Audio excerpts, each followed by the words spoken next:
And peace, Vic. Welcome to the seminar. Looks like his audio is still getting there. Okay.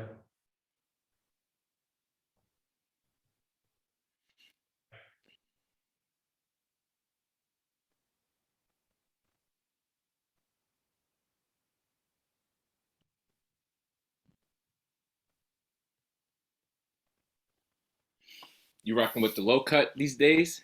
Yeah, man. I gotta, what I'm saying? I want to, you know what I'm saying? But I can't. You just gotta do the bar. I hear. I was looking at my jump the other day. I was like, yeah. Might as well let grow out while I can. Enjoy it, yeah, man. Enjoy it. It's dark times, but my joint is pretty good, man. It ain't what it used to be. Yeah. No, it looks good though. I got full coverage. You might have to. I've been them hair tattoos. I'm like, yeah. I'm not worried about tattoos. Right. We just gotta give it a couple more years to see how they heal. The ink starts to spread. Dudes is gonna be looking like Lego heads. Yeah, no, that is true. Get the LeBron hairpiece. Yeah, he had a lot of work on his joint. He had the joint, but he stretched it, and he had the scar, then he had the scar covered, then he had the transplant. He spent $1 million on his body, like 800,000 is right here.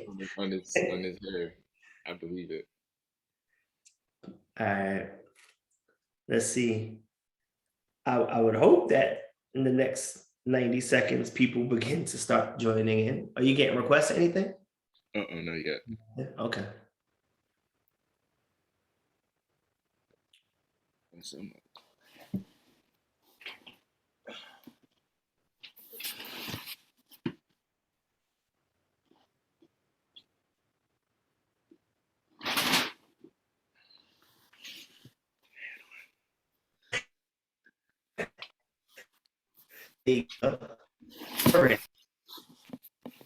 Let me I don't know, should I start texting people or people? I'll give it a second. Let me check out the email.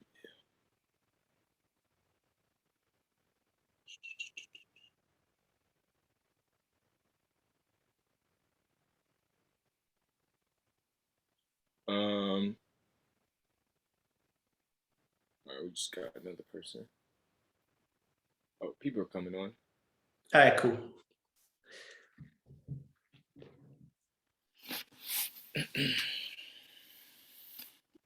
And there we go. Peace is going on, Rakim. Hey, Dontae. What were you saying?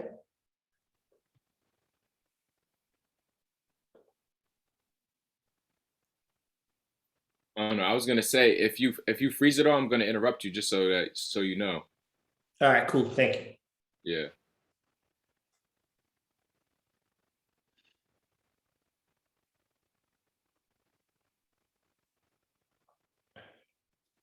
All right. All right. Hey, Welcome Cassi, everybody. what's going on? Peace. What's going on?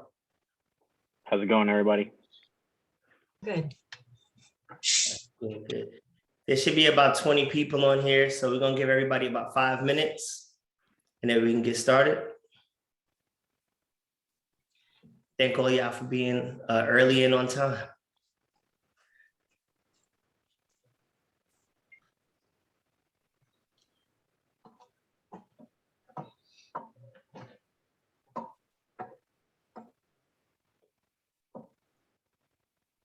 How's the day going?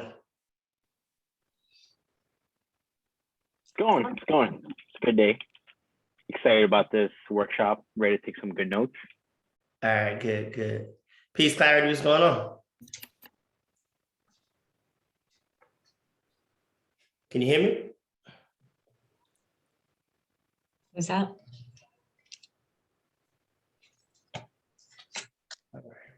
Hey, Anthony, what's going on?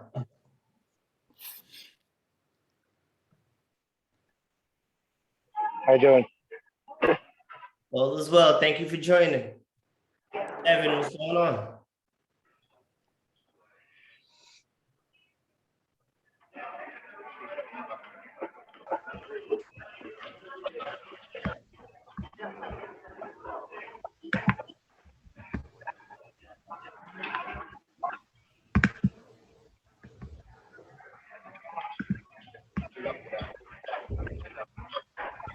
All right, we'll take another 2 or 3 minutes, make sure everybody gets logged in, and then we can start.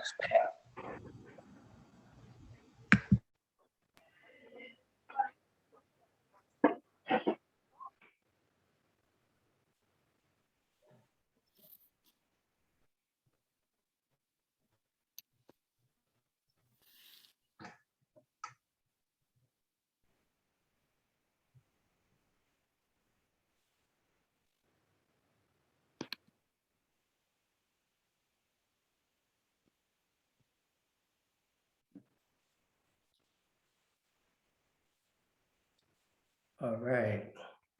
What's going on, Malik? I know y'all are muted right now, but what's going on? Hey, Michelle.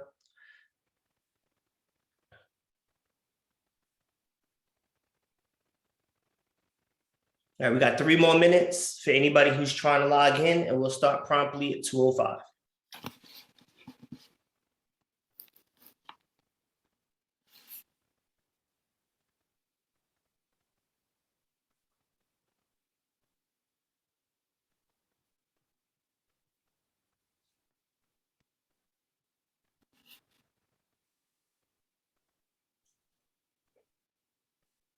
Hey, what's going on, Chanel?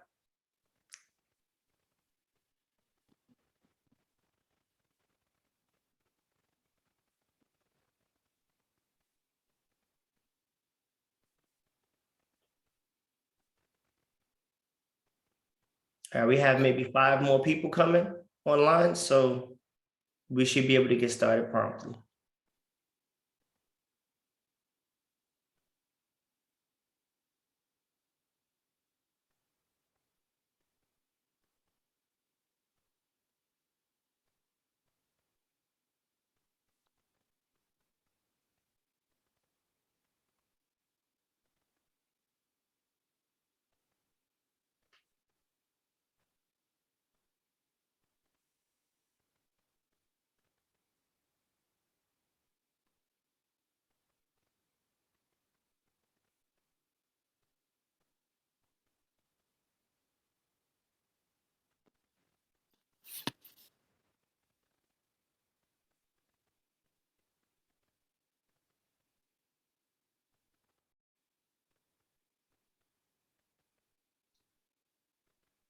All right, we got about 30 more seconds. I just made sure everybody had the link who's not on, so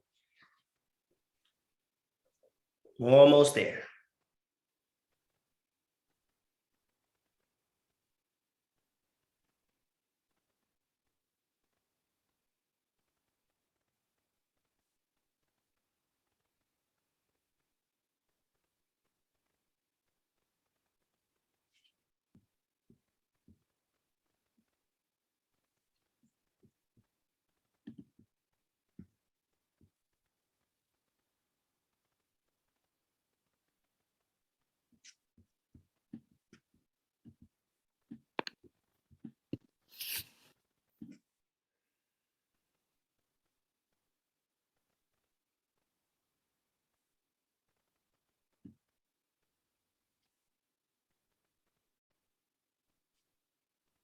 All right, Gabe, let's get started. All right, let's do it. Welcome everyone to this great seminar. My name is Gabriel. I'm going to be the Zoom driver today.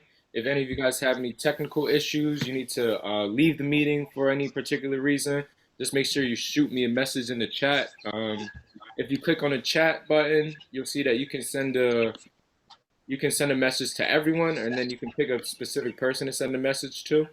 If you have a question, feel free to just put it in the chat so everyone can see it. If not, if it's a more private thing, you can definitely send me a message. I'm going to mute everybody. Obviously, if you have a question and we call on you, you raise your hand, you can unmute yourself. Other than that, I'm just going to mute it just in case people have background noise or anything like that. We ask that you keep your videos on for the entirety of the seminar, just so everyone is just so we have a space in here that everyone's engaged. And also we ask that no one records or does anything other than take notes, and try not to reproduce or repurpose any of this content without the express written consent from Hussein. Other than that, I think we're in for a great afternoon. Hussein, anything else? Oh, you're muted. I muted you too. There No, you I go. think that's it. I want to thank everybody again for showing up. We probably have a few more people logging in, but it's time to start the show. So with that, I want to ask everybody a question. I'm going to try my best not to talk throughout this whole workshop. I'm going to try to have as much engagement as possible. There'll be times where I'm going to ask you questions where I want you to think on and perhaps share out with the group if you feel comfortable. Some answers you don't have to share with the group if you don't feel like you want to. I like to create as much of a dialogue as possible. So that's why we ask for your full engagement if possible. Gabe is going to be our facilitator. So if you're going to have any questions, I want you to send the message so we can see it. And I will get to your questions in order. If we do have a question, we're going to join on a split screen. I would like to take a group photo. We're going to see how many people join. This photo will likely be used on our website. So smile when it's time. There you go. And we'll let you know, of course. But with that, I'd like to get started. All right. I'm going to open back up this message screen so I can see what we have.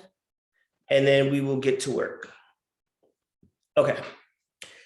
So today we're going to be talking about real estate investing. And on an introductory level, there's a range of people on this video from current clients, like you see Anthony has on the red HA Homes hoodie. There are a few other landlords, investors, people who have done flips. Some of you I've never met. This is the first time we've done so. There's a wide range of backgrounds in terms of investment, age, and even demographics in terms of where you are across the country. I know for sure we got New York, Texas, and a few other states.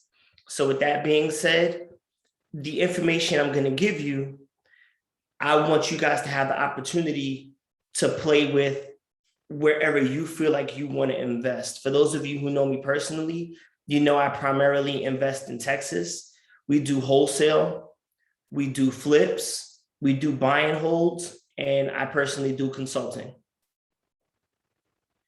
So to start, I'm going to give you guys just a brief introduction on what I call busy money versus lazy money. Some of you guys may know this term, some of you guys may not. For all of our newcomers, I'm going to go through that process.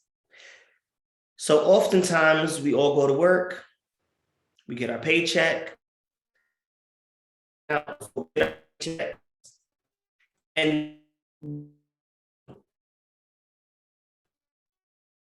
take a moment, Hussein. You're freezing. Okay, I apologize. So you go to work, you get your paycheck, taxes are taken out, and what do you do with your money? You pay bills, and if you have anything left over, perhaps you put it in your savings account or your checking account. So when you put your money in your checking account, how much interest do you get on that money? So I'm going to try to get as much engagement as possible. I want you guys to type your answers in. How much money are you getting on your money in a bank account right now?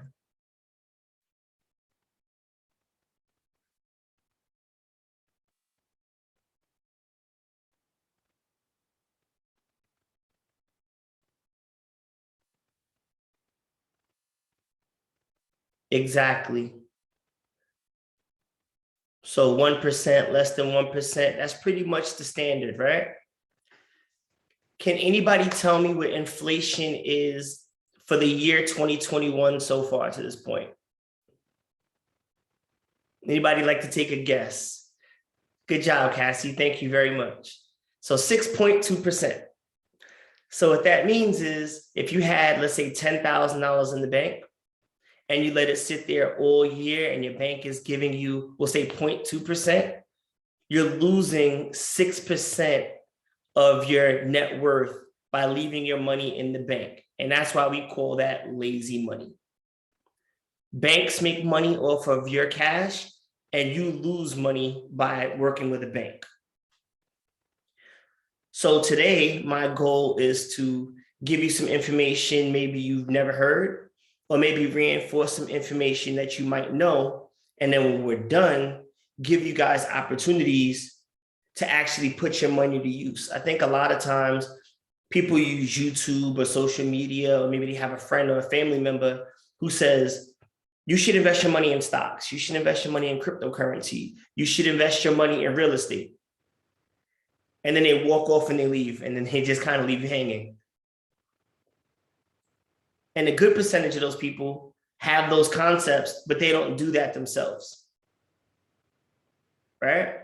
And another group of people have the idea, but they just don't want to share that information with you because people want you to do well, just not better than them. Right? You know those people? All right. So today I'm going to teach you guys why it's important to invest. I'm going to try to prove it to you. I'm going to show you real numbers. And then if you'd like to invest, or if you'd like to grow your money, or if you'd like to do something like that, I'll give you the tools, and I can also give you guidance on how to grow that money. So now we spoke about lazy money. Now let's get to busy money. I like to take a survey. Who here owns property? You can do a show of hands. That'll work. Keep them up real quick so I can take a count. Okay, so about half the group.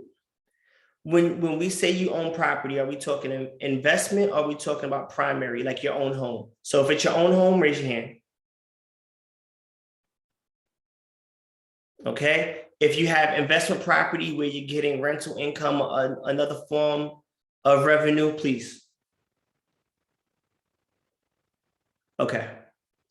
So now I'm going to kind of talk about the difference between owning your personal home and owning an investment property. And for those of you who don't, I'm going to show you how and why people who own real estate always seem to make so much money. Now, we know if you have your money in the bank, you're losing anywhere from 5.5% to 6% of your money, right? So that's a poor person's mentality. Your money's not doing anything for you. Remember, poor is not how much money you make. It's about what you do with your money and how it works for you. My goal for everyone here is to have as early a retirement as possible and to enjoy their days as much as possible, which means not going to work, unless you love your job. Some people love their jobs, but I would bet most don't. And most people are just doing what they have to do until they can do what they want to do. Okay? So the first thing we're going to talk about is why real estate investors make so much money. When you take your job again and you get your pay stub and you get your paycheck, taxes come out. Now, if you're in New York, or if you're in New Jersey, or if you're anywhere outside of Florida, Texas, and a couple other places, you're paying federal taxes and you're paying state taxes.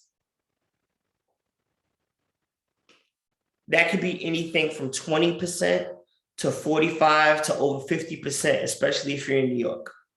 So you go to work to give half of your money back to the government. How could you get ahead doing that?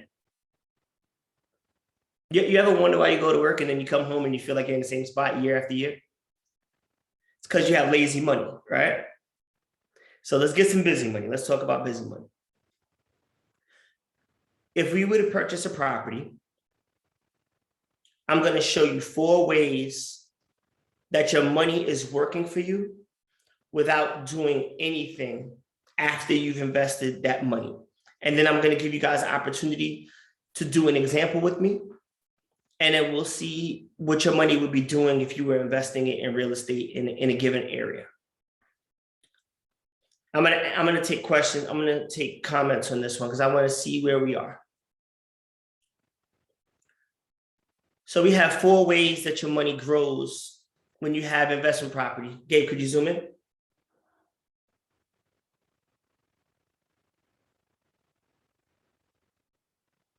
Thank you. Can everyone see that? Thank you. So the first way your money makes money is appreciation. If you bought a $100,000 house today, that house is going to appreciate with value. So even if it goes up 3, 4, 5%, your money is in a new bank account. So it's not in your Chase bank account getting 0.2%. It's in what we're going to call for today 123 Main Street.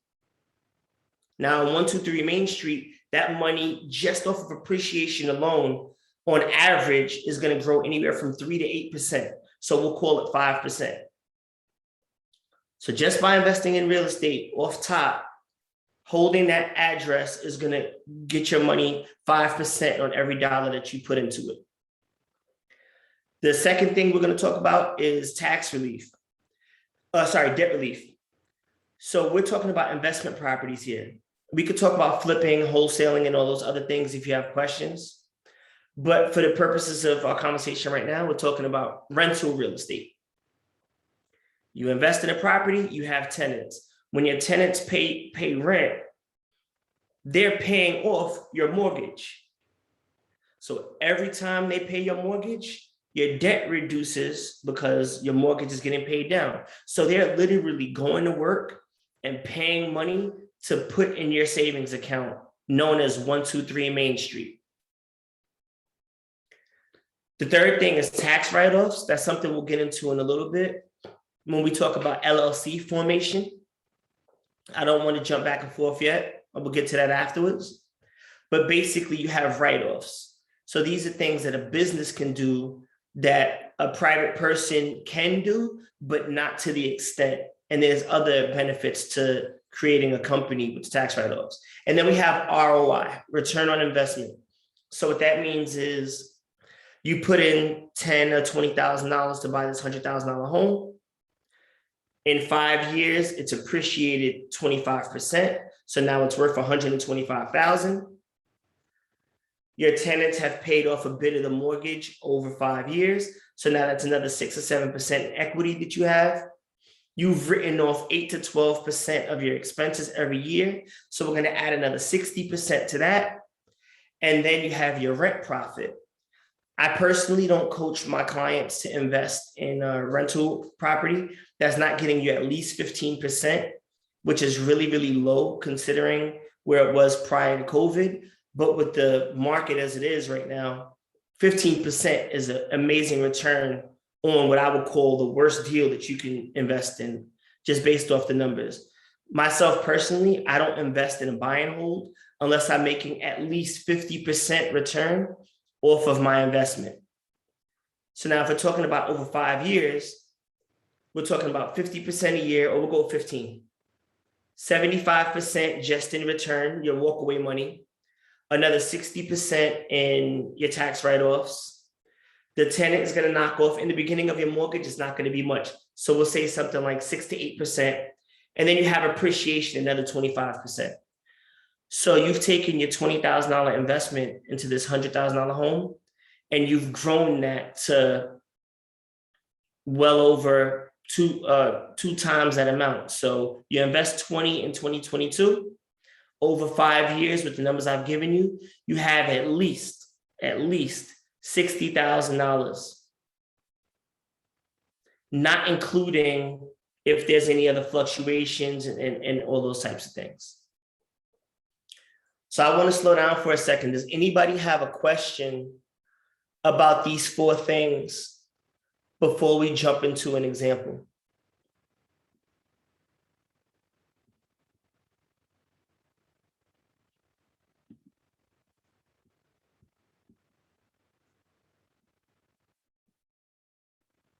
Thank you. Thank you.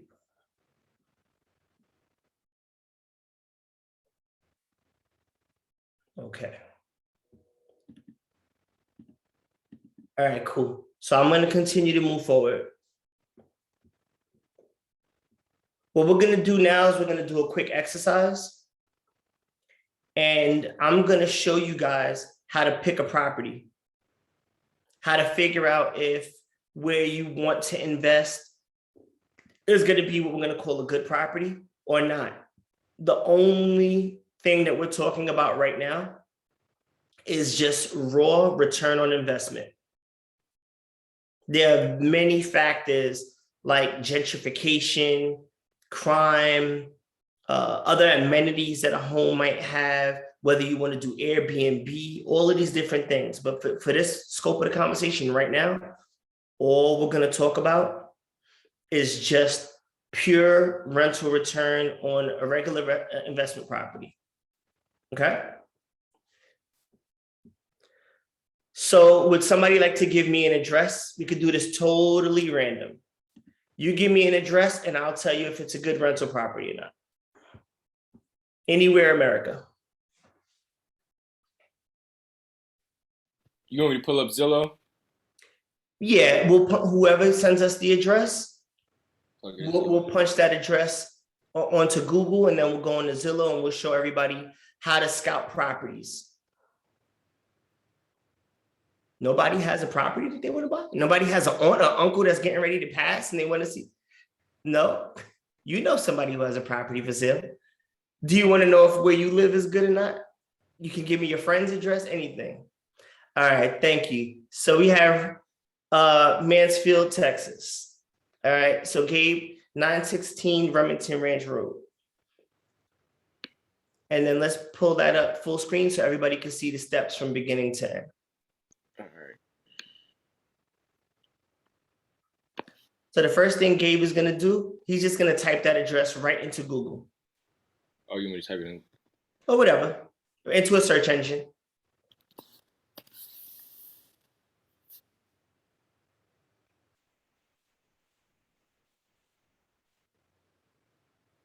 Now what's gonna come up are these different third-party sites. Zillow, Realtor, Redfin, Trulia, there's HAR, there's all these different ones. There's 18 of them that all take information from one source. So when we buy or we list a property, we put in, 916 Remington Ranch Road, and we put it up for sale.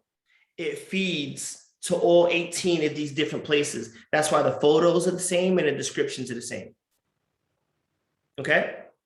So now we'll go and we'll just punch in and we'll see what Zillow says about this home, for example.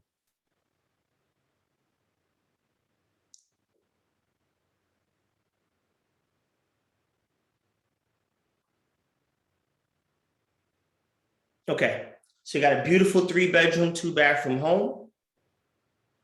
And now I'm gonna show you if this is a good investment or not, if you were gonna purchase this property at, we'll use a round number to see if this is a place where you wanted to invest or not. As a person who's trying to be an investor and landlord, all right, for a buy and hold. So now we know the purchase price of the house. We know it's 292. Zestimates are usually off. I don't really want to get into that unless anybody has a specific question on how Zestimates are calculated. But for our conversation, we'll use a number like 250,000 for this house. So now the next thing Gabe has to do after he types in the data is he has to find out how much rent is in the area. So you have to know your comps, right? You have to know what the market is.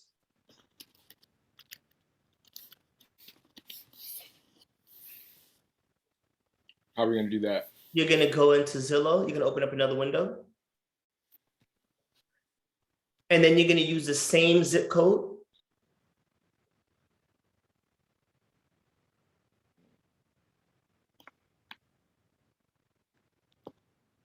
And remember, this is a 3-2.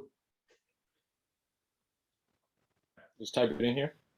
Yep, just put in, and then you click search and you're gonna go under rental.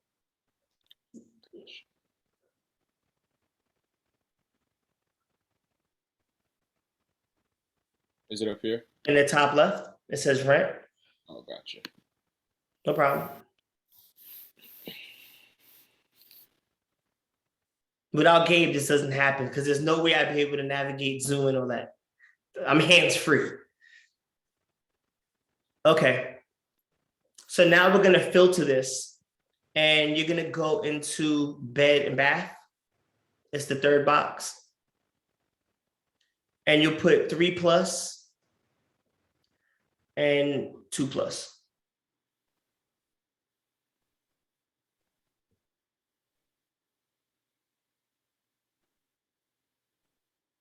So now you can get a gauge of what people are paying for rent in the area. So I see between 2,300, 2,600, 2,700. Some have pools, some don't. You also kind of might want to look at the square footage. But I think it would be safe to say that on those threes, that we can get 2,300 a month rent. Based on, a quick look at the comps. So now what we do is we go back to our notes. And we're going to say $2,300.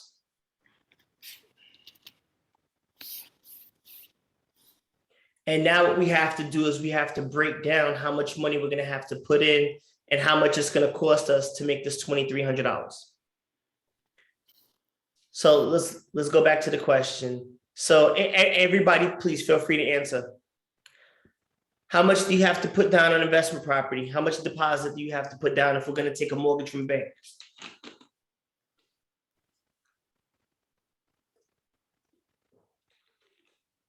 Exactly, 20%. So 20% of 250, $50,000.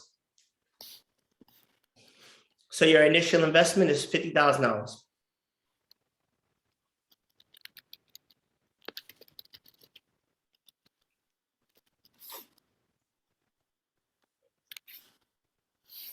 Now, we're gonna say closing costs, what have you, we'll call it $8,000. Closing costs is usually around 2 or 3% of the original purchase price. There's some bank fees, so we'll call it 8. So altogether, you're out $58,000. Let's make it 10 just to make the conversation a little bit simpler. So now your job is to see how fast you could get this $60,000 back. That's all you care about as an investor.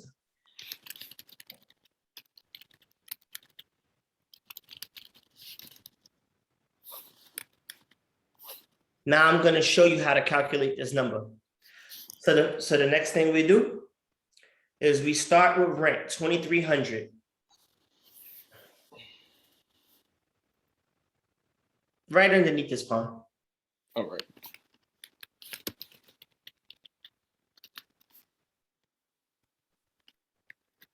And we're going to do our first subtraction. We're taking a mortgage. A mortgage is comprised of 2 separate parts with 2 different categories inside of each one of them. So you have your principal and interest. Your principal is how much money you owe towards the house. So on this house, you borrowed $200,000. So we have to figure out how much it's going to cost you. The interest is what's going to fluctuate. And then the other piece of a mortgage is tax and insurance.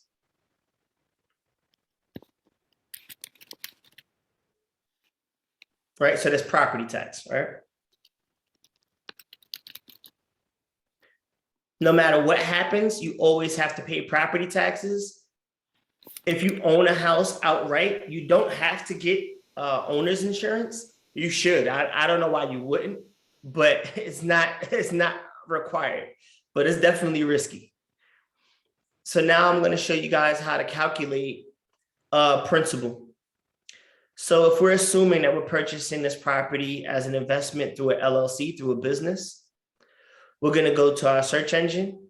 And this is very simple. For shorthand, you guys go to Google or whatever search engine you use and just type in mortgage calculator.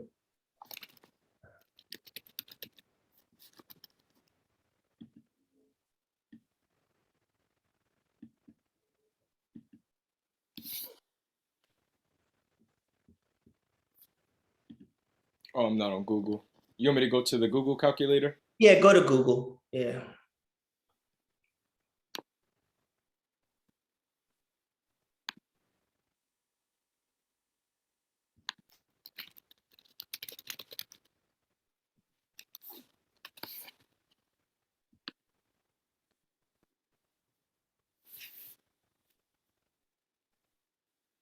And then you're just going to quickly type in mortgage calculator.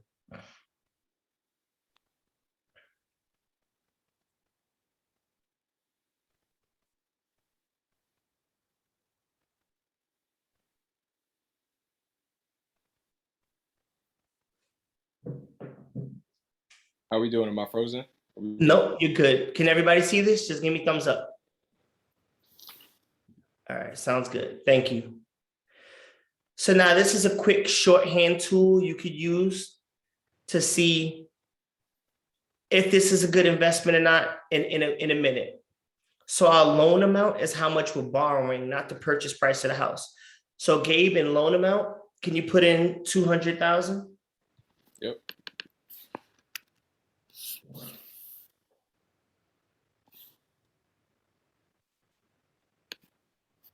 And can you zoom in just to make it a little bit bigger? Mm-hmm. Can everybody read that? I just want to make sure everybody can see. I know some people on their phones. Everybody's good? All right, thank you. So now our loan amount is 200,000. And sorry, just making sure everybody's okay. And we're talking about investment property. On investment property, depending on your credit, you're going to be anywhere from 4.5% to 8-9%, depending on if you want to go hard money or something like that. So for today's conversation, you're going to put 6% in interest. So you have a $1,200 bill right off the top. So now we can go back to our notes.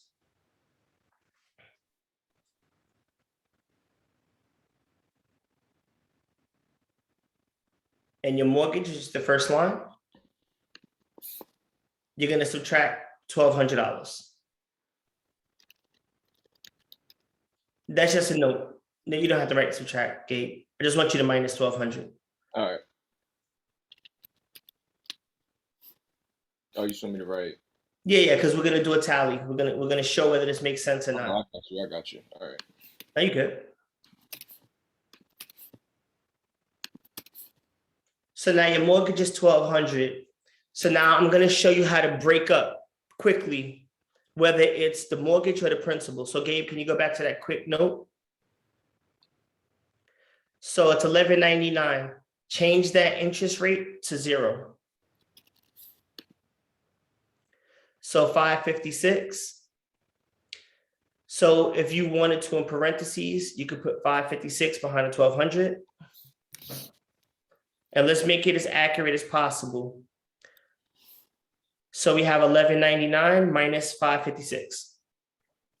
All right, now the principal, you got that, mortgage, principal, interest. Interest is 643. 6.43%? No, $643 on average as it goes down. I could get into amortization if you guys want me to, but this is the introductory class. Okay, so principal, you could put 556. And then now we have to figure out our property tax and insurance. I could tell you on investment property, insurance is really not that much because you're only paying for everything like on the exterior and the four walls. You're not paying for furniture, you're not paying for jewelry, you're not paying for any of those things. Okay, so for property tax, let's just, we'll find that one. You want to put it up, you want to bring insurance to the next line? Insurance, we're going to call it $100 a month.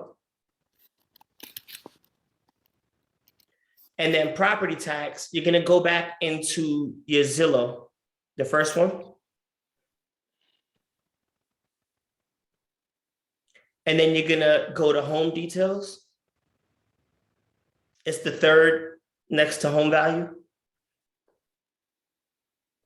And that should give you, if you scroll up, it should give you a breakdown of the tax history. Yep, keep going. Okay, now it should be in there. We could find a public tax record. Scroll up more. There you go. So 5476. And I'm going to divide that by 12 so we can get a monthly. So 5476 divided by 12, every month is $456. So now what we have to do is add these four numbers up and see what we have left. So 456 plus 100 plus 1199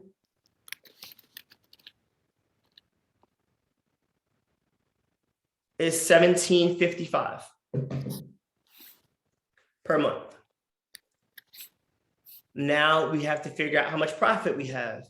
So in order to do that, we're going to take $2,300 and we're going to subtract the 1755. That's $545 a month profit.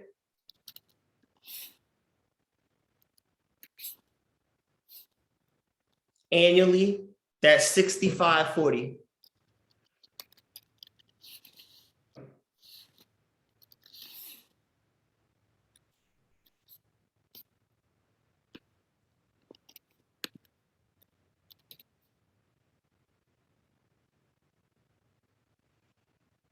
So now the question you have to ask yourself is, how long is it going to take me to get back my $50,000 or $60,000 investment? Just quick math, 65 is just about 12% of 60,000, right? Because 6,000 would be a tenth of 60,000.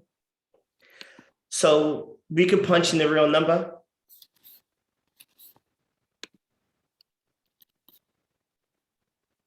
And that brings us to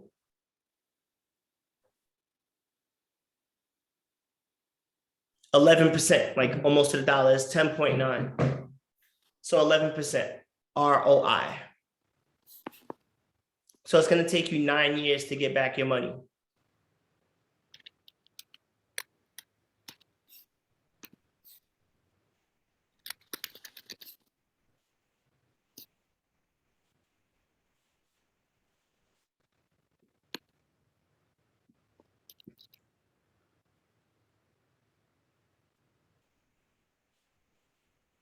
Okay. Any questions about this?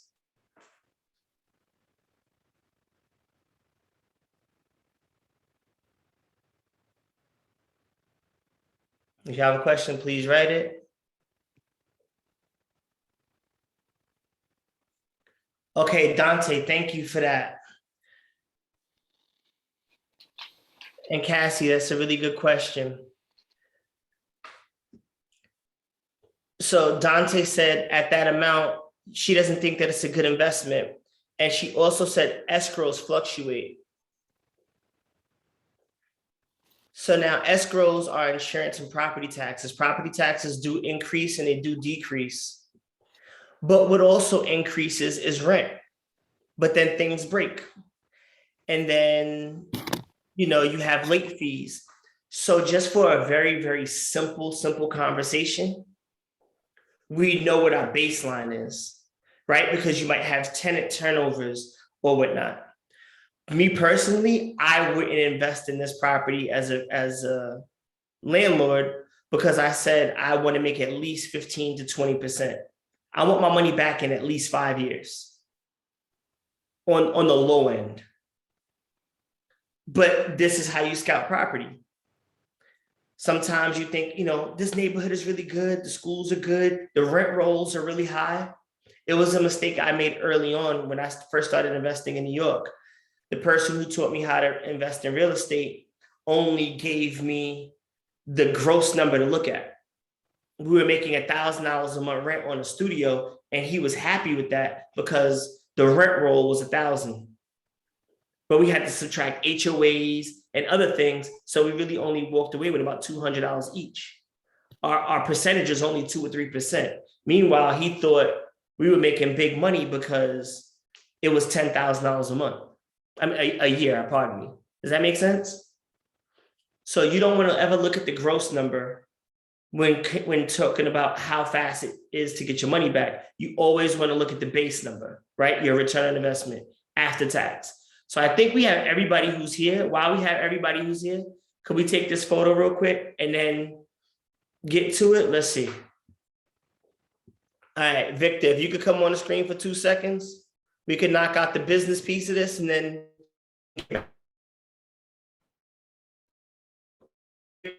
Victor's coming back. Looks like Victor's I like that. He's double dipping. It's good. All right. And then in terms of what Cassie said, a reasonable amount of time, there are some investors who are happy to make 8% on a deal. There's some who are happy to make 10 because it's better than stocks long term. And we're not even including what put some answers down.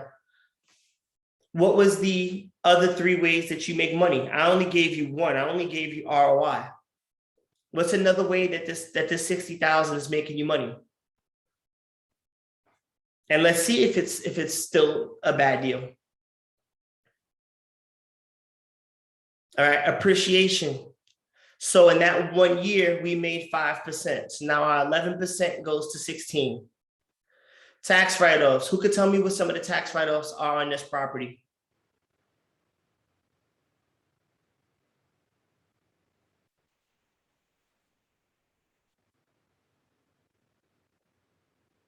Mortgage interest, $600 times 12, $7,200 that we're gonna get to write off from our income, which is gonna lower our tax bracket. So if you take that into account, that's another few percentage points that you're gonna get.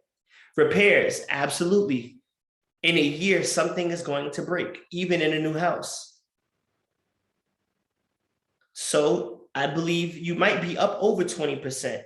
Now you want to start with 20% from profit, but I do believe that by the end of the year, you will be in the 25 to the 20 to 25 percentile in terms of the benefits you're going to get in tax benefits and also how much money your net worth is growing. I have an app I use. I invest with Northwestern Mutual. So it lists all the properties, all my assets, everything in the bank. And every month, if I have, let's say 10 mortgages, when the tenants pay those and those get paid down, all 10 go down, my net worth increases. So to me, it's money in the bank, again, like money it isn't Chase. I would like you to start at least at 15%. So for today's conversation, I don't think that this one, based on where the rents are right now, that is the best property to work with. It seems like Victor's just gonna be busy. We're gonna keep it real. We're just gonna take the picture. So we're gonna count it down 3, 2, 1. Gabe, when you're ready, and then we'll take a screenshot and we'll smile. I gotta make sure my shirt's right. What's it? It's Command Shift 3. Yep, Command Shift 3. All right. Hold on. Let me get out this chat. Let me make it big. Oh, we got a thumbs up. There you go. All right. Y'all ready? Yep. 3, 2, 1. All right. Good. I'm gonna get one more. Or that's good.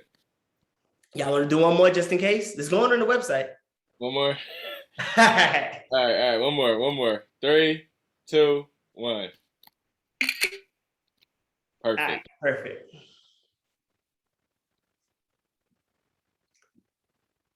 So now I'll give you guys the option. Would you like to see one more example, or does anybody have any specific questions? And this time we get to hear your voices. I'm tired of talking, tired of hearing myself. Yeah, another example would be good. Okay. Does someone have a property in mind?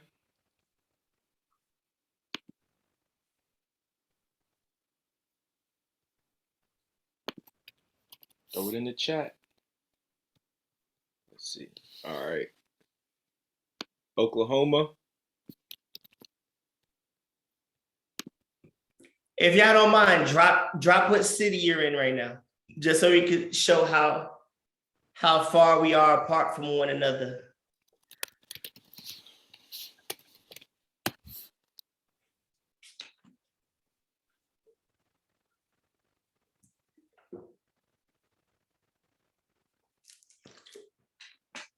Kansas City.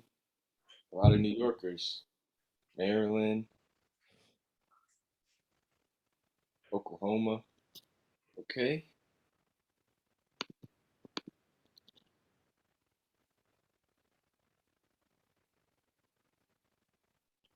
You good to do this Oklahoma address, Hussein? Let's do it. Let's do If it. you need notes, you can scroll down. So you can scroll up rather, so you can see top of the page. Yeah. And now the first thing we have to do, we're gonna go punch it in, and we're gonna go to Zillow, Realtor, Redfin, HAR. I know some people have preferences, but they all feed from the same system. And what we're not doing right now is we're not looking at the Zestimate. So while Gabe is punching that up and he's getting us the price and the information, I could talk to you a little bit about Zestimates. Well, actually, do y'all know how Zestimates work? Nobody? I'm scrolling. Anybody have a concept on how Zestimate works? Okay, Dontae, tell me about it. Dontae, come up on the screen. I'm gonna unmute you, okay? Well, Gabe, can you unmute Dontae so we could? Yeah. And then let me see, where's he at? This is just my assumption. Can you hear me? Yep. My assumption is that it's just based off the other sales in the area. Is that correct? The other home sales in the area? Can you specify other home sales in the area a little bit more detail? So not necessarily like investment properties, but just properties in general. So I know like in the area that I live in, I'm in Oklahoma City. So we purchased our house back in 1998 for $28,000. The same house, and so a lot of houses over here in this area was around that price, in the low 20s. Well, now the same houses, like the house across the street from me, just sold for $300,000. So I have like a ton of equity in my house. So I feel that the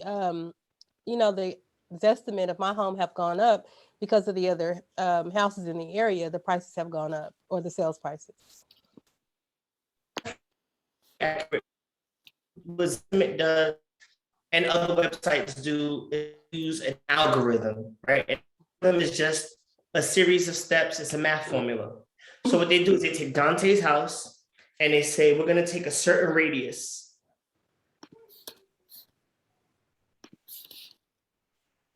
Am I good? You're good. Okay, because it just said, okay, so they take Dante's house and they take a certain radius. We'll say a mile, 5 miles, it depends, because of density in the area. And then what they try to do is they try to find like and kind.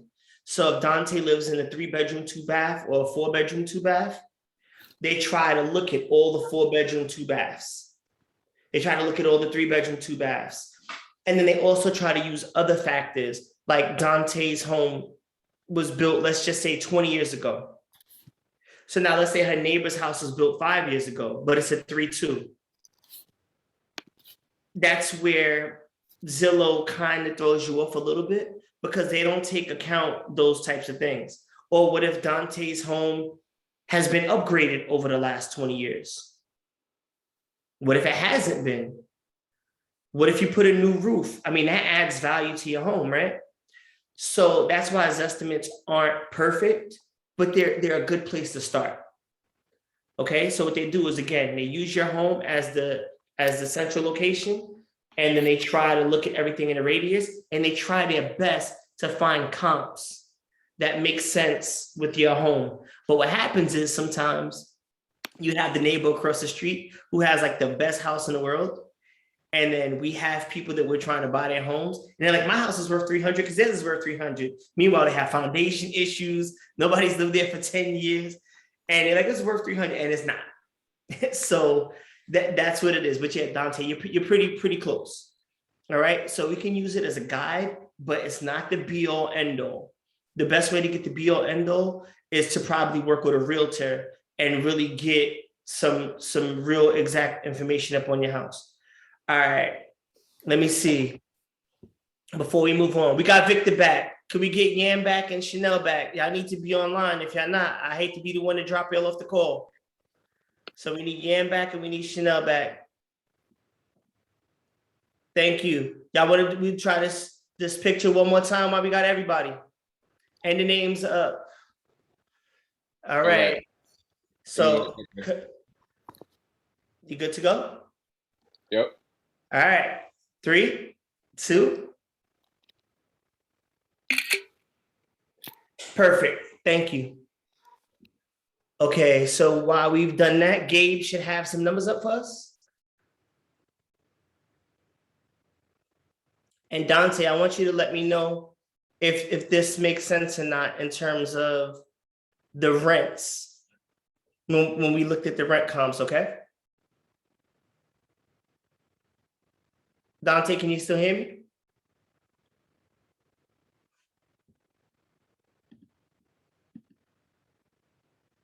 Gabe, can you unmute Dontae, please? Okay. I should be unmuted. Okay, yeah, you're unmuted now. Thank you. Now let's go back to the example, please. Okay, Dontae. So you let us know if this is what makes sense in your neighborhood that you want us to look in, okay?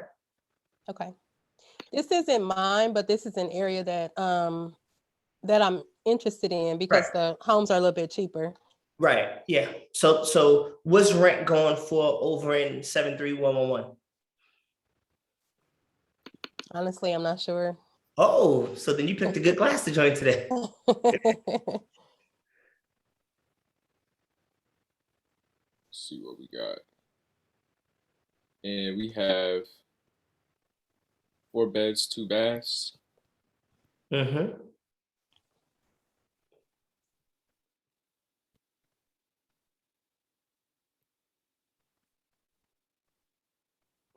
Okay, so we got 2,000, we got 1,900.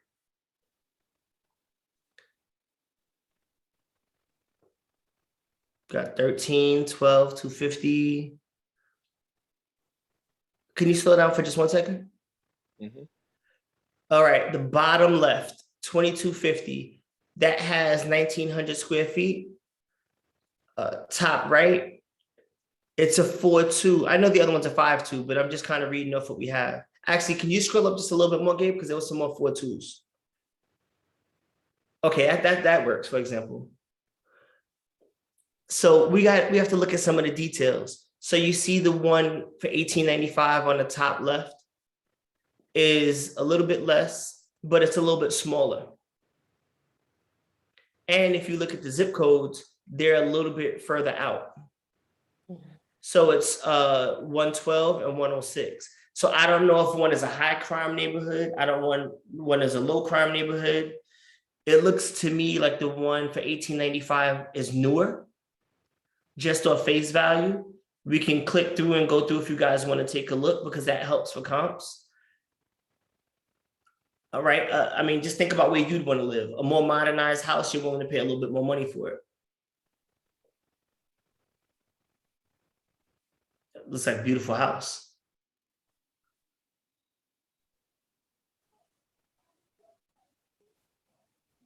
Should we check out the other one too?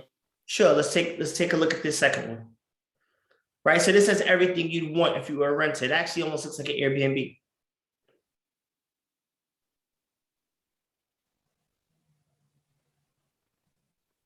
This one looks nice as well, but it just looks a little bit dated. And if you see, they even have a rent estimate. So they just take data from rents for people who put it on there and they figure out a median or a mean number. So me personally, if I had to rent one of these two, I would pick the smaller one because it looks a little bit more modern. 100 square feet. I mean, depending on how the house is set up, it's not that much space, but that's me. Because the bathroom is beautiful. The floors are nice. Okay, so now, Gabe, let's take a look at 2303. And let's look at you can leave that open. Let's look at the other Zillow window that you have open in the top. And let's look at the interior of this, if they're interior pictures. Okay.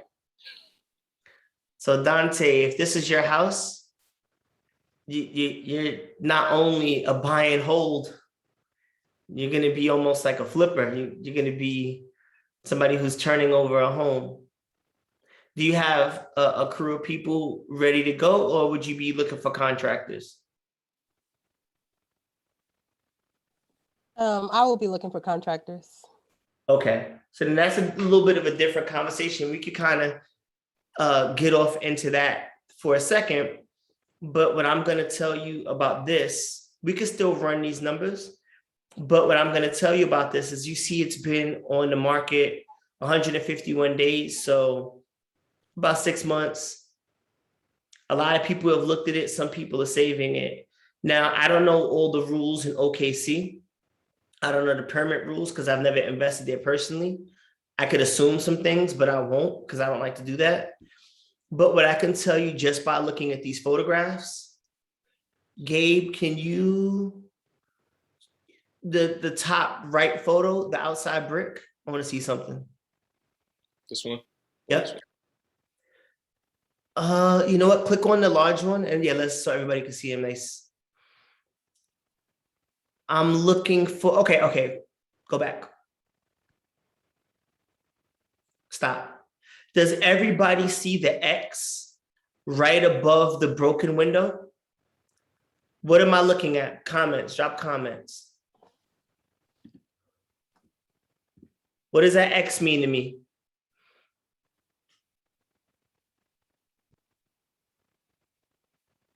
Exactly. That means you have a foundation issue.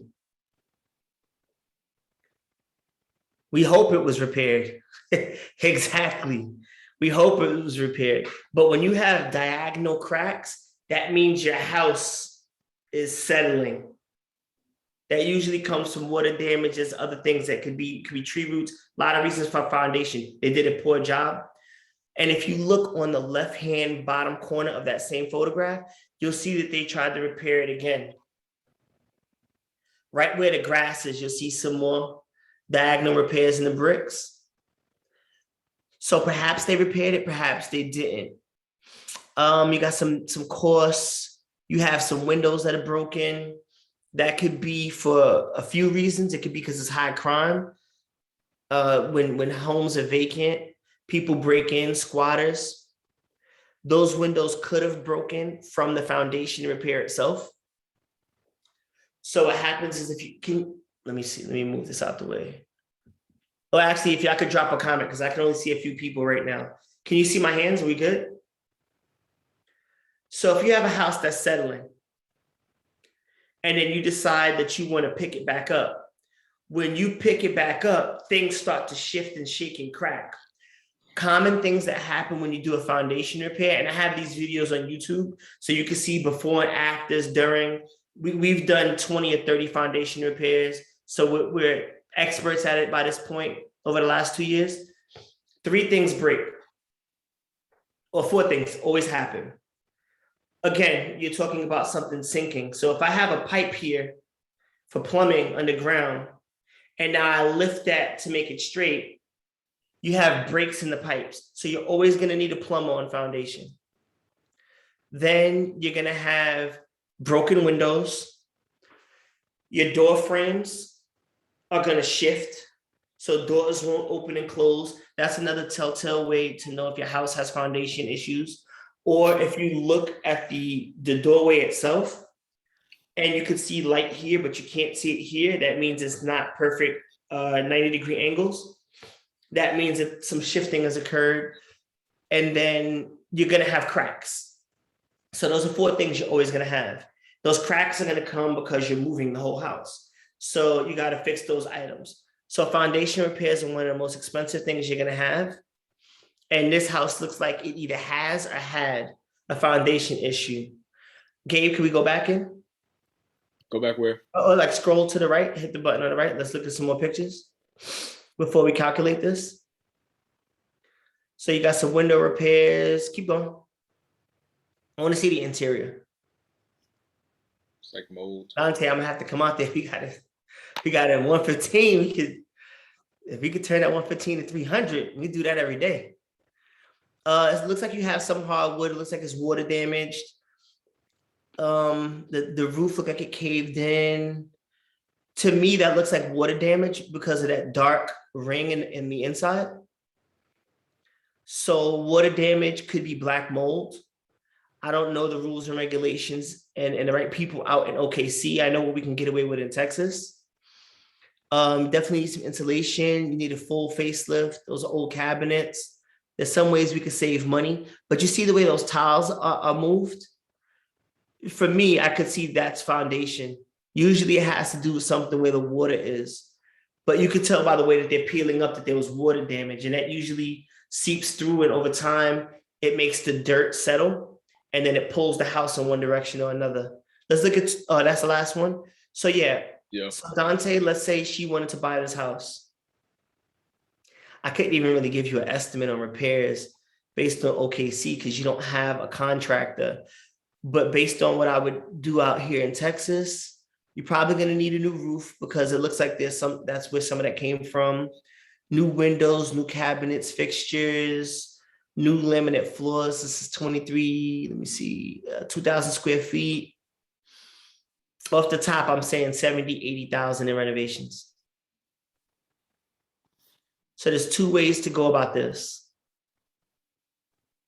And if I'm talking too fast, y'all let me know. Because this one isn't rent ready. So Dontae, we can have another conversation, or we can use this in Q&A and try to find another rent ready one, or I can go off on a little bit of a tangent, but this is a very different conversation from the first one. Anthony, how much do foundations usually cost? It is based on the size of the house, but it also depends on if it's pier and beam or if it's a slab foundation. And it depends on how much of a depression there is in the areas of the house. But just off the top, the cheapest foundation repair I've ever seen is $4,500. And that's just the 500 per pier. So with Dontae, you want to explain piers? Come on, Dontae. All right, fine. So there's a pier and beam house. So, right, you have the pier, it's something that holds it up, and beams kind of go across it, right? So it's a bunch of different, think of like Lego, different things that hold up the house, whereas a slab foundation is a big square for our conversation, and they fill it with cement, and they build a house up on top of that. This has these different pieces where it's like pressure set. So if you have a depression, let's say in this area, and you have to raise 3 piers, then it's $1,500. They have to get under the house, they have to jack up the house, and they put a pier. I have videos of this stuff online. If you watch my social media, I post videos where you can see what the process looks like. So yeah, 500 a pier. If you have 20 piers to repair, 10K, 16, it's expensive. And that's only for the foundation repair. That doesn't include repairing the new cracks, broken windows, rehanging doors, plumbing. A licensed plumber charges $400 per foot to check each line, because you can have a crack. And if it doesn't pass the pressure test, you end up with a new foundation issue all over again. So they have to check every line and repair all the breaks. So yeah, it can get expensive. I've had a $20,000 foundation repair, and I have that video. It's 301 Lincoln on my YouTube channel, and you can see our first real foundation and how much we learned on that. All right, so that was a lesson in business school. We still made money, but it was a lesson in business school. So let's do this. I want to look at another buy and hold. We have 25 minutes. I want everybody to have an opportunity to ask any questions. So if you have questions, put them on the messenger now so we can run through them. I can do another buy and hold, or I can dive into Dontae's renovation situation. Okay. Another buy and hold. Cassie, anybody else? All right. So we're going to do another buy and hold, and we're going to try North Bergen, New Jersey.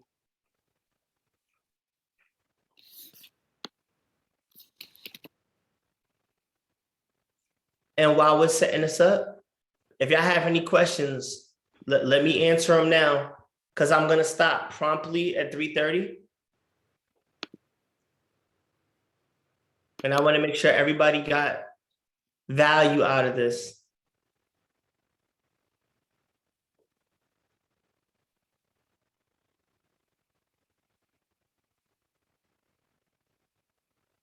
Okay, so it's off market. So we have a 4 and 2. Clarity, is this a duplex or is it a single family? Gabe, can you take Clarity off mute, please?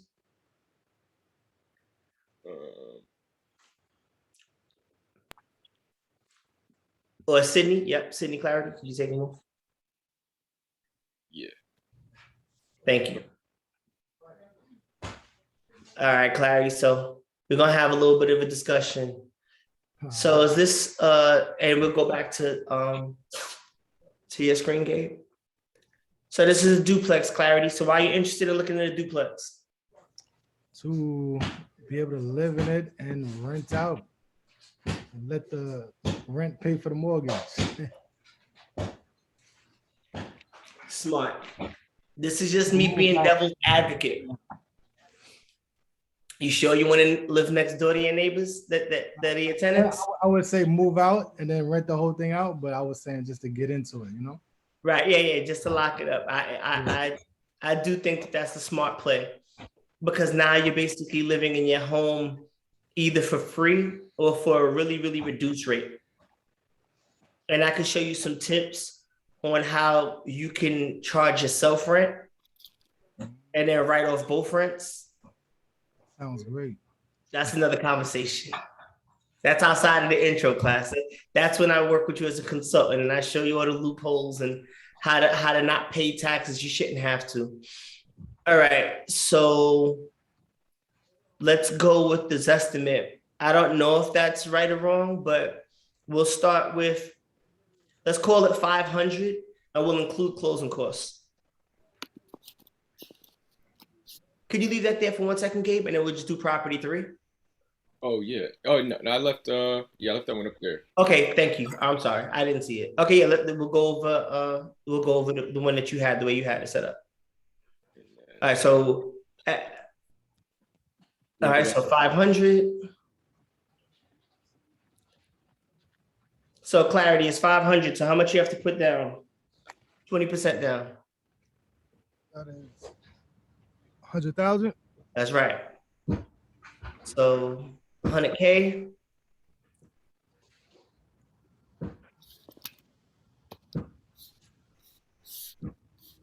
Do you happen to know the rents offhand, or while we're doing that, Gabe, can you confirm that for us? Let's find out what 2-1 rents are in that area. Yeah. Clarity, what do you think the rent is? 1 or 2-1 out there. One unit will probably be like 2.5. Okay, so you're gonna make 5,000 a month off that gross.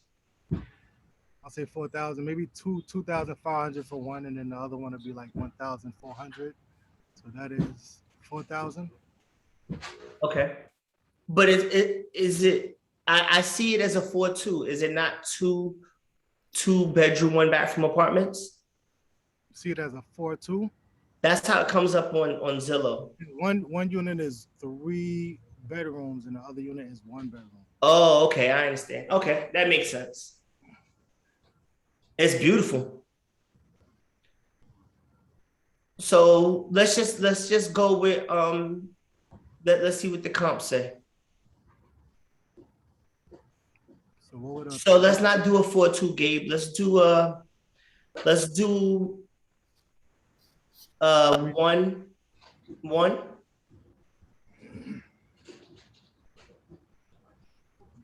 And let's see what we get. So we got 1,600, and that one doesn't look like it has a parking space. We can keep going. It's really hard to kind of find those 1-1s. You got another 1-1 for 2,100.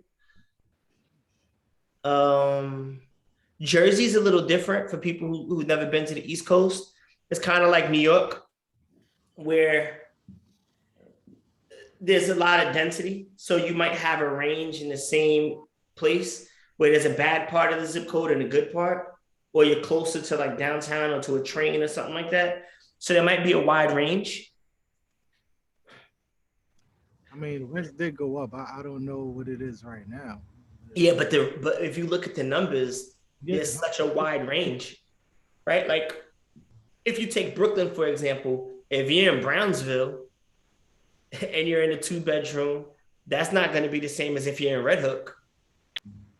You know what I'm saying? Your rent in Red Hook in a skyrise could be $8,000, $9,000.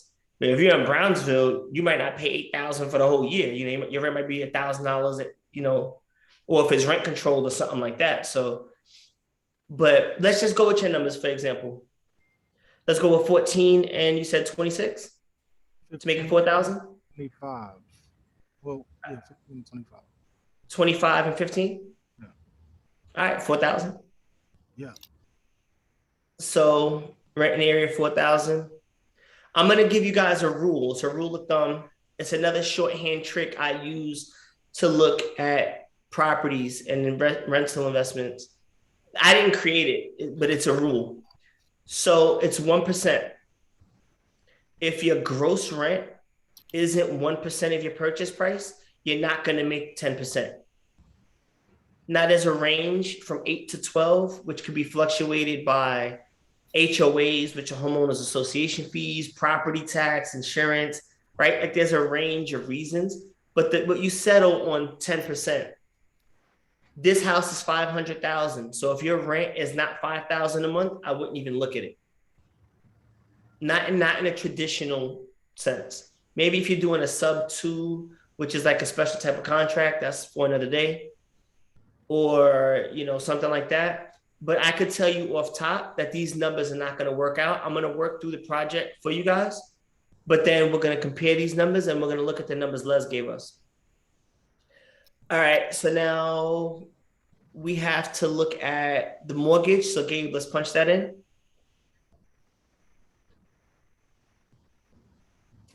So Clarity is going to be borrowing 400,000. There's usually a rule of thumb where for every percentage point times 100,000, it's that number. So like if you're borrowing 100,000 at 6% over 30 years, your mortgage is about $600. So 400 times 6, this mortgage should be about $2,400. You see what I did there? Y'all know I used to be a math teacher, right? All right, sorry. So let me show you the trick. Gabe, put in $100,000.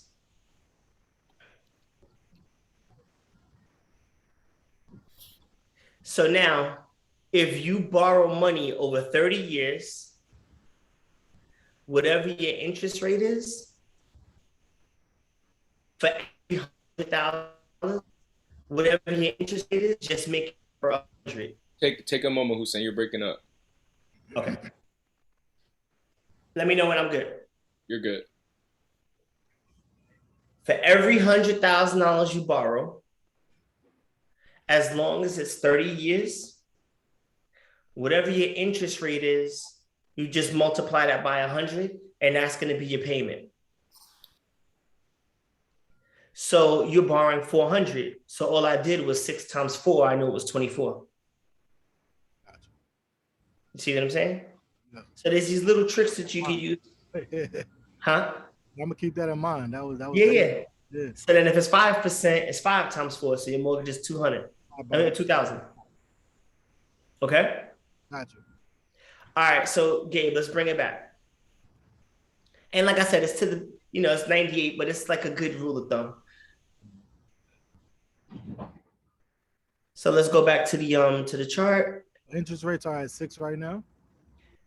I'm giving you that range because depending on your credit, and if you're talking about investment property, for a primary house, no, it's way less. But basically, when you're making money, the bank sees that. Okay, investment property. You got it. Yeah, and you're higher risk. Like I'm doing a cash out refi right now for 4.5, but myself and my partner are both mid 800s.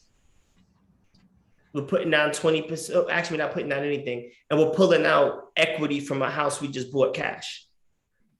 Gotcha. Right. So I'm paying 4.5%. If we were in the mid 7s, our rate would be 5.5. But they are going to hit us with some closing costs. I think we're going to pay 2 points. For those of y'all who don't know what points are, whatever you're borrowing, let's say you're borrowing $100,000, a point is 1% of that. So they're going to charge us $2,000 just to borrow the money on top of the other stuff. That goes into your closing costs. All right, so the mortgage is $3K. Property tax, let's go into Zillow, get the property tax. Insurance, we already know, is going to be about $100 a month. Maybe Jersey, maybe they charge you a little bit more, maybe $150, just because you're on the East Coast, they try to get in your pockets a little bit more. So the property tax is $6,500 a year. So let's break that down. So that's $542. But yeah, that's fine. That's just 6.5. You want to keep it? Yeah, I want to put it for the annual. And then we'll do the monthly, just like in parentheses, $542. Because we're going to calculate the monthly number, so we want to make sure we're straight. All right, so basically you're at 364, 3642 for total.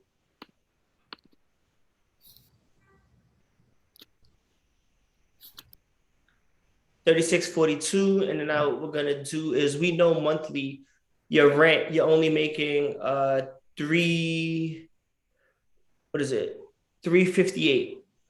Your profit monthly is $358. Y'all fact check me if my math is wrong. And that's $42.96 annual. So these are simple numbers. If you put up $100K and you only get back $5K a year, it's 5%. 5%, yeah.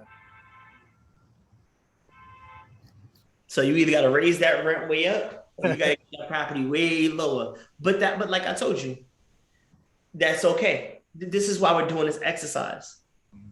Because I got this great opportunity. If you was to do an FHA and put a lower down payment and get those numbers, would it be worth it? That's a different conversation. Let me just check the messages, see if we have any other questions. Okay. Now we'll run another conversation, and then we will end with this. And I know these things go fast. I was trying my best to make sure everybody had a chance to speak. So please,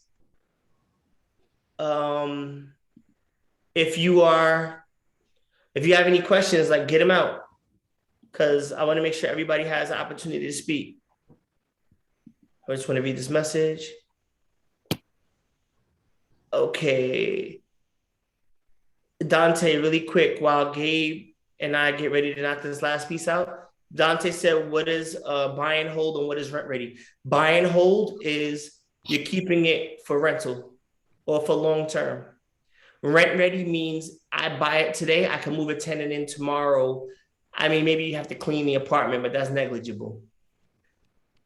Right? There's no major renovations. There's no rehabs that's gonna hold us up.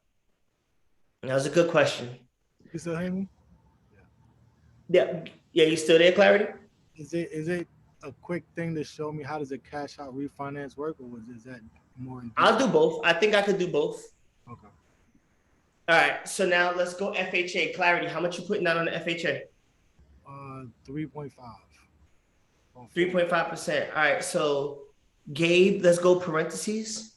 He's still purchasing for $500, but his initial investment is 3.5. So that's $17,500. So he's putting down $17,500, which is 3.5% of 500, right? So 500 times 3.5 would be 15, and another 2.5. Okay, so 17.5. So now we got to go back to his mortgage. Let's just go to the mortgage calculator really quick. And then we're going to change the interest rate down to like, what do you get, like 2.5%, 3%? 2.7. Yeah, 2.7. That's right. It's really, really low. You're going to go 30-year. And then your financing, though, $482,500.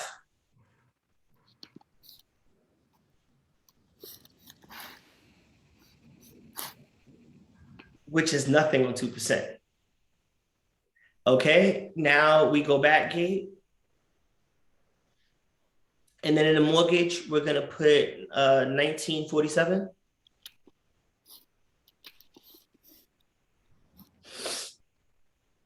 You're gonna live in a 3-bedroom or a 1-bedroom? 1 bedroom. Okay, so now we're gonna keep the larger rent, which we said was what? It was 26, 25? 25. Okay, so now in the bottom parentheses next to total,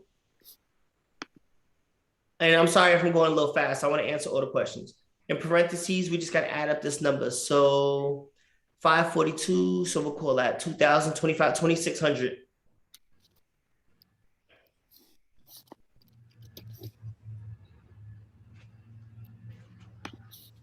And then his rent is 2600. So Clarity's rent is 2600 and his bills are 2600. So Clarity lives there for free. Everything he does in his 1-bedroom apartment, if he rents it out later, is all profit. So Clarity's making 100% of his money, which means in a year, essentially, you know, he's not gonna make a profit, but he lives there for free. Does that make sense? Because that's your biggest bill. So Right. No, yeah. Like, no, I'm not saying it's bad. I'm saying it's good. I'm saying like, now you know, answering because nobody's answering. yeah. No, that's dope. Like, if you could live somewhere for free for a year and then rent it out, and then let's say you're making 1,500. So now we say 1,500 times 12, 18,000. He put up 17.5. Every year he makes 100% on his money. He's making 100% ROI every year. Y'all understand what I'm saying? He moves out and he rents out that second apartment for $1,500 a month. $1,500 a month is all rent profit. He only put up 17.5. So every year he makes 100% return on his money. That's an amazing deal if you can get that one. But you'll have to live in it and Right. extra stuff to go with it, you know. Right. So there's that. You call sweat equity. Exactly. Yeah. There's no passive. I don't care what anybody tells you. There's no such thing as passive real estate unless you invest with us. Because if you're a landlord, let's talk to Albert. Gabe, could you unmute Albert? I got it. I'm good. Hey, Albert, everyone. you want to share your experience as a landlord? Yeah. So like what Hussein was saying is absolutely correct. You know, there's, of course, you're gonna have the number that you're gonna get for rent. But then again, he mentioned like you're gonna have problems with tenants, like tenants moving in and out, things breaking, things you have to fix. But so it really, it's funny because like you'll use money, like you'll pay money to fix things. Because so for example, we bought a property, my wife and I, back in September 2020, quarantine. Bought one, had a good tenant, few months, she moved out. Took a little while to get a tenant, but the mortgage was still rolling. 6%, still going. But it wasn't too bad. It was about like 500. So every time I got the rent, it was like, you know, about $300 after paying all the bills and everything. But what happened was when the new tenant came in, it took a little while, like maybe 2 months, because every time someone moves out, you have to pay to fix things up, make sure it's nice and neat, maintenance, the grass, all that stuff. Always got to do it. Even if nobody's living in there, you just got to do it. And then the next tenant came, wanted to fix these things. They were breaking things. We're fixing things. And Hussein was talking about insurance, lifesaver, like appliance insurance and everything, lifesaver, because if you don't have that, you're going to be paying upfront like crazy amount of money. Otherwise, other things you can fix with like a little, you're paying like a little $60 fee. They'll send in someone professional come in and fix it. Anything small, they'll fix it for 60. That's it. But anything big that they need to like, you know, really get into it, then they'll charge you a different rate. Long story short, I didn't get a good tenant for like a little bit. But the equity of the house went up. The value of the house appreciated in less than a year, by 20,000. So I was able to sell that. We just closed like about October. But before I do that, before I sold, we had to fix a few things up. I remember Hussein always says you have to like sometimes spend money to make money. So I spent like about 5,000 on the roof, but I got back like 20,000. If you guys do plan on consulting with HA Homes, they're gonna really find different ways for you to really invest your money. And again, everybody's situation is different. So there's buy and hold, there's flipping, there's different routes. So right now we're currently doing a different route. We're doing flips with HA Homes. But after this course, I literally just texted my wife. I was like, man, I want to get back on a buy and hold too, because it is nice. But then again, like depending on your family situation, your finance, do you have the time to put up that, mortgage, even if there's no tenants? But then again, it's write-offs. So it's like, you just got to move the numbers around. That's just what it really is. I hope that makes sense. Well, thank you for that. So I want to add one thing to what Albert said. He said he made $20,000 in profit. Now, if he had $1 million house, 2%, but he had a $60,000 house and it went to 85 in 1 year. That's a big difference. It's 25% jump. So if he only had a house for 18, 15 months, something like that, that he made, and he only put in 12, 13 to buy the house. So he doubled his investment, even with making and losing rent. He made 200% on his money. He didn't leave it in a savings account. He made 200% on his money. And now we're growing that in flips. And he's made, I'm not going to put all your business out there, but I'll say this. The point is, was it passive? Did you just kick back and wait all year and never got a phone call or never had to do anything? No, that was really stressful. So last year I had a lot of things. I had a lot of things going on. So, you work with a management company, and I'm telling you, tenants will call you for every little thing. Like you'll wake up like 4 a.m, like 3 emails, boom, boom, boom, boom, boom. Hey, tenants needs this. You'll fix it, and then they're like kind of silly stuff. Like I had my tenant like was trying to fix the stove, and it kind of something blew off, and then they're like an older couple. So they're like, oh, I think I broke it. So can you please send someone to fix it? Or like, hey, I tried to fix the sink, and then I think I broke something. Can you try to fix it? So it's not passive. Not passive. Flipping is passive though. Flipping is passive. But for being a landlord, it has its perks, but it also has, just everything in life. There's pros and cons to everything. But you just got to see what works best for you and what you're prefer to go through at that time in your life. I haven't gone through that for a few months now. I kind of want to get back into the buy and hold game, but we'll see. All right, thank you. All right, Michelle, you asked the question. Can we unmute Michelle? We're at 3:30. I'll take another few minutes just because I want to make sure everybody gets the chance to have their question asked and answered. Yeah. Hey, So Michelle. hello everybody. So I don't want to find myself in a landlord situation like that. So I'm kind of interested in where I'm from New York. So where can you buy property that's not like $1 million and probably have like a property management company run it for you, but you own it and you kind of out of sight, out of mind, and just look at the money go up? All right. So anywhere outside of New York, everything in New York is super overinflated. New York is one of the worst places to invest. I said it. Let somebody challenge me on it. New York is one of the worst places to invest. The landlord-tenant rules are horrible in favor of the landlord. You pay ridiculous taxes. It's the worst place to invest for what we're talking about. Now, I primarily invest in Texas because Texas has no state tax. Off the top, you're saving 14 to 19% in income tax, because you don't have to pay state and local taxes. So you invest here.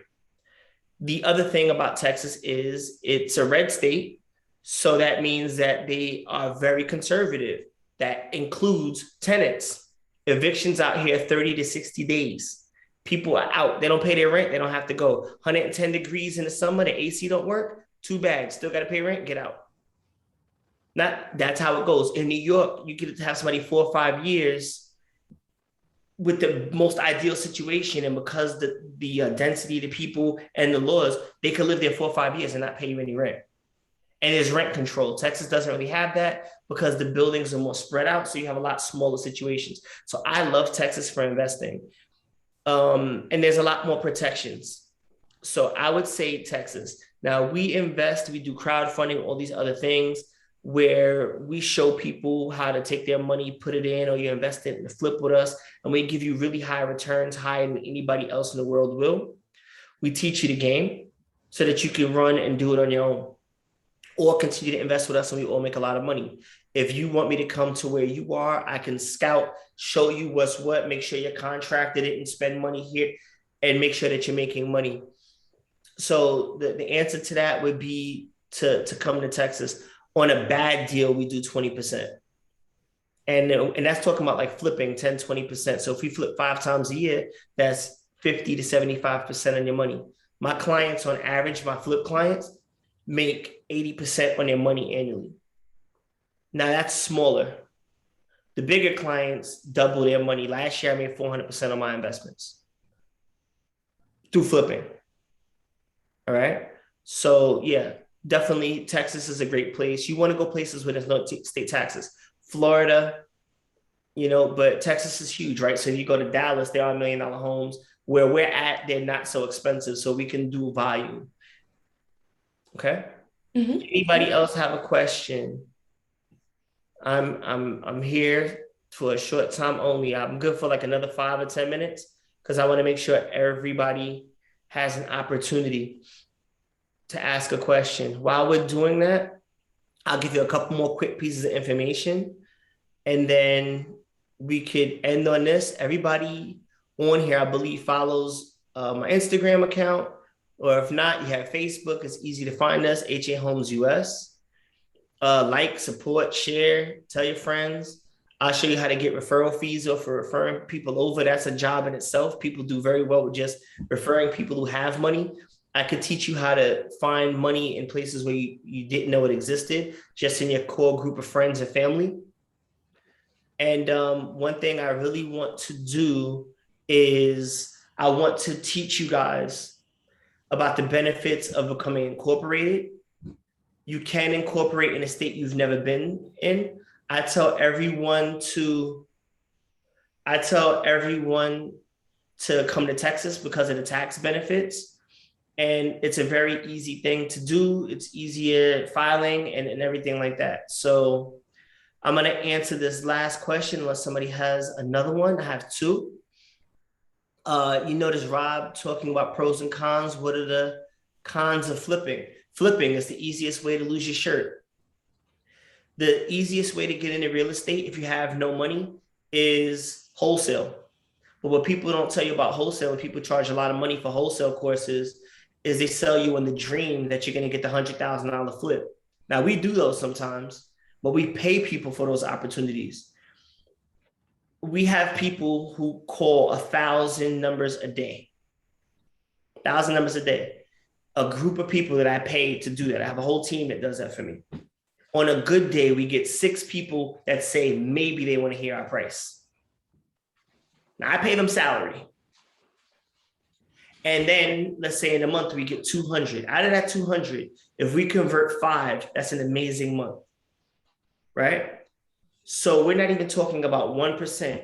So if you are at work and you're going to call 50 people a day, you're also not trained the way my staff is trained.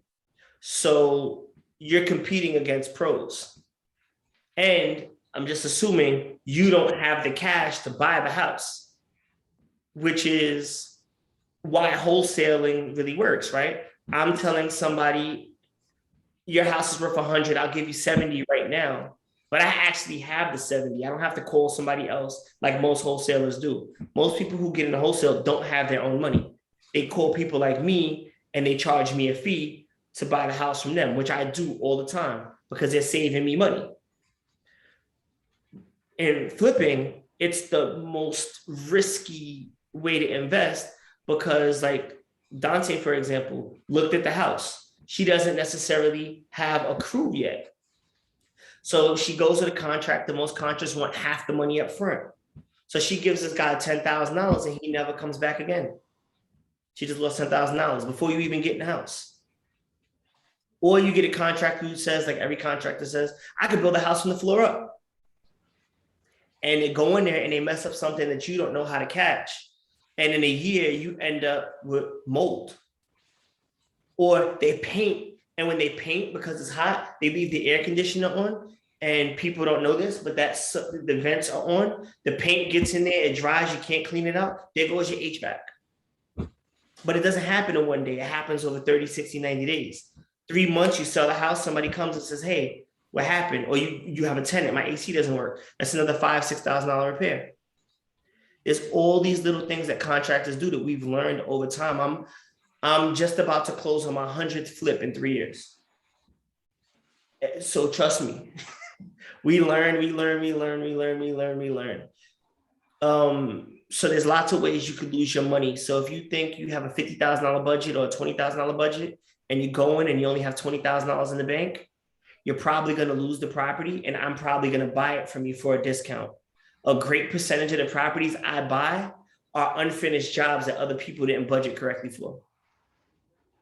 And my crews work half price because I employ people. I have 5 crews that work every day. They have jobs lined up. And we're growing. We're adding new crews daily. So I'll give you one more tip if you want to start flipping. If you're going to start with a contractor, start with the smallest job you can think of. Start with a painting job. Start with a small bathroom repair, because that way you're only out $300 or $400, $1,000. And then you could see how they work. Are they going to be on time? Are they going to respect your money? Are they going to be disrespectful? Are they going to come high? Are they going to smell like alcohol? Are they going to look at the women in the house and eyeball them? Or are they going to curse in front of the kids? I have all of this. So you start small and then you gradually build up and then you work out a contract. So there's lots of ways you could lose your money in flipping. It's very, very dangerous if you don't know what you're doing or if you don't have the money to go the long haul. And then also, I'll just sue the contractor. Good luck. You can sue. Anybody can sue. Try to get paid.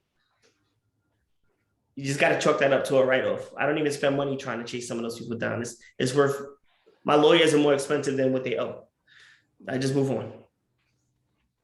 All right. So Gabe, I answered that. How we vet contractors. A first-time investor, recommend flipping or buying and holding. It depends on how much money you have, but if you're doing it yourself, if you're not a contractor, your dad's not a contractor, your cousin, your brother, somebody that you really love is not a contractor, and they're not going to do a joint venture with you, I would not suggest doing a flip by yourself on the first time. It is very, very dangerous. Oh, refi cash out. Refi cash out. I buy a house for $100,000. I go to the bank. I say, hey, I have this asset that's worth $100K. How much will you give me? Most banks will do 70 to 90%. So we'll just call it 80. They'll give you $80,000 on your appraised value. So you keep that house and you rent that out. Basically, the tenant's paying all the bills, and then you use the other 80 to rinse and repeat or do something else.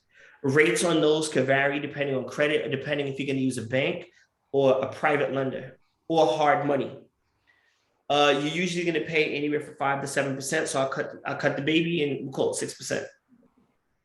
But like I said, I'm doing a cash out refi for 4.5. If you guys need bank referrals, those are the type of things I do for my clients. Like I can send you to a bank where they'll cut your fees because you're working with HA Homes because they give us volume. So instead of 2 points, you'll save 1 point.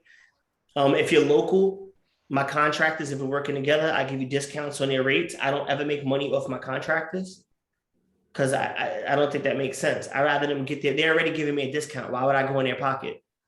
If we're doing a joint venture, we're both making money together. I'm happy with that. Okay, so it's about shared risk, but it's about calculated risk, and it's about learning. And if you're not sure, it's about standing on the shoulders of somebody else and then soaking up the game and then taking a calculated risk. I wouldn't suggest anybody go out there and do it on their own, but you can. I mean, I'm looking for some properties to buy for cheap, so you guys go out there and have fun if you really think you need to. So. Anthony, what's hard money? Hard money is kind of what it sounds like. They give you money when you're in a bad, hard situation. So they're going to charge you for it. Hard money usually starts at 8% and goes up to anywhere up to 12 and 13%. We use hard money sometimes if we have a cash deal, but we don't want to use our own money, you can get up to 90% financed. If you know it's going to be a flip, you could pay higher interest rates. But if I'm going to make $40,000 or $50,000 off a house, I don't care if I'm paying $3,000 or $4,000 in interest, $5,000 in fees, right? I just made $40,000 with somebody else's money. I haven't used hard money in a long time. I used hard money when I first started. Now we have our own capital. I really don't use banks outside of cash out refis or buy and holds, but those are usually we buy them cash and we pull money out after. There's a tax trick to that I only share with clients. My clients know what that is because we do it every year tax time. So with that, any other questions, comments? Your last chance.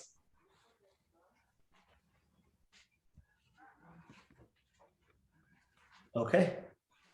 So with that being said, thank you for everybody who tuned in. I hope you really all enjoyed the information. Michelle, what's next? Well, for us, we got that thing going on in New York with clarity and all that. We're not gonna tell the world. That's what's going. I'll fly out there. We got that package we're about to put together in New York. But if you want to continue to learn about real estate or anything like that, shoot me a message. I'm probably going to disappear tonight. We're going to this movie premiere out here. So I got to get ready for that. That'll be on social media. You'll see that. We're supporting somebody out here who won an independent film festival. So I got to go get changed and get ready for that. But I appreciate all y'all, and tell a friend to tell a friend. Thank you very much. All right, y'all. We'll talk soon. Peace. Oh, that was a good one. We should get that screenshot. Let's do that one. All right. Peace. All right. Thank y'all.